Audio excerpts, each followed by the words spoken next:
Ko e lotu whakaaho ki a whakaloto lahi mua whakatua melie me he wholofola.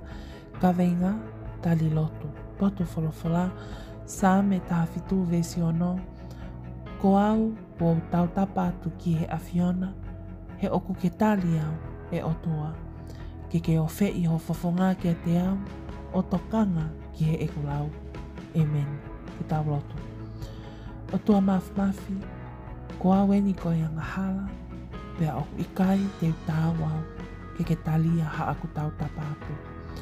Ka aku o whangi au he wholofola o e ahoni, oku ke tali, lotu, ma aku. Ia oku ke tali au e otua, ka ko hai au, ke o whei mai ho whawhonga maa o niki au. Ko hai au, ke tokanga mai ki he ekulau. Kai whakawhetai, he oku lahi ange pē ho o ofa, i he eku whaianga. I ho wa whape si sukalais, koe ho whakamokumi. Amen. Whakamaloat ka te koe, oku ke kau mai ke ta lotu ho whia, i he hoani. Māli e wholofola o e ahoni, ko hono whakamahino mai he whakusāme. Ai e ope mo e hulu atu ai ofa ai otua, ki a te ki tau tolu whaahinga o e tangata. Io, he oku tau tapa ki ai i he lotu, oku ne tali mai, oku ne tokanga mai ki he tau mea kotoa pē.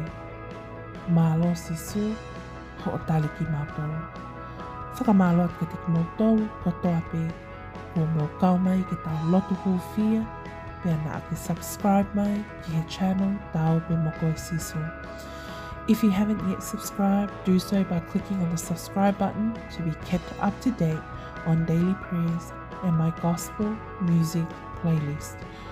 Have a wonderful day and new month of August, and don't forget to subscribe for daily prayers of hope and encouragement from the Bible. Thank you and God bless.